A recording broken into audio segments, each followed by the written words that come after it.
দেশের বিভিন্ন এলাকায় বয়ে যাচ্ছে তাপপ্রবাহ। এই নিয়ে আরো জানাতে চুয়াডাঙ্গা থেকে আমাদের সাথে যোগ দিচ্ছেন সহকর্মী মানিক আকবর। মানিক, আজকে চুয়াডাঙ্গায় সর্বোচ্চ তাপমাত্রা কেমন দেখছেন? আবহাওয়া অফিস কি বলছে? এই পরিস্থিতি কতদিন চলতে পারে? বান্ডেল থাকলে প্রতি সেনমানিতে টাকা বাঁচবে। বিকাশ সেনমানি বান্ডেল কিনে জিতুন প্রতি লেনদেনে। আবহাওয়া অফিস আগেই যেটা বলেছিল যে 13 তারিখ পর্যন্ত তাপপ্রবাহ থাকবে, সেই অবস্থার দিকে যাচ্ছে চুয়াডাঙ্গা।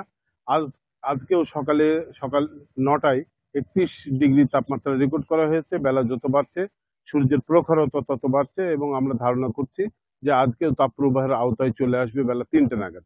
তো আপনি জানেন বোধহয় যে গত বুধবার থেকে গতকাল পর্যন্ত চুয়াডাঙ্গার উপর দিয়ে তাপপ্রবাহ বয়ে গেছে।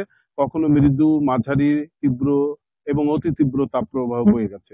তো যেহেতু তাপপ্রবাহ বয়ে যাচ্ছে গত প্রায় 6 দিন, এই অবস্থায় সাধারণ খেটে খাওয়া মানুষদের দুর্ভোগে পড়তে হচ্ছে। বিশেষ করে যারা ভ্যান চালাক তারা এসে পর্যাপ্ত যাত্রী পাচ্ছেন না, কৃষি শ্রমিকরা মাঠে গিয়ে কাজ করতে পারছেন না, শিশু এবং বয়স্করা অসুস্থ হয়ে পড়ছেন, হাসপাতালে রোগীর চাপ বেড়েছে। বয়স্করা শ্বাসকষ্ট নিয়ে হাসপাতালে আসছেন, বহির্বিভাগ থেকে চিকিৎসা নিয়ে অনেকেই বাড়িতে চিকিৎসাধীন থাকছেন। চিকিৎসকরা বলছেন এই সময়টা বাড়িতে থাকতে হবে, রোদে না যাওয়াই ভালো, আর টাটকা খাবার খেতে হবে, বাসি খাবার কোনো ক্রমেই খাওয়া যাবে না।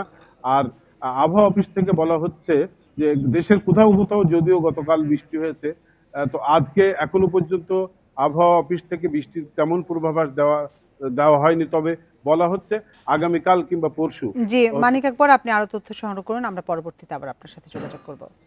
চুয়াডাঙ্গা থেকে তাপপ্রবাহের সবশেষ তথ্য জানাচ্ছিলেন সহকর্মী মানিক আকবর।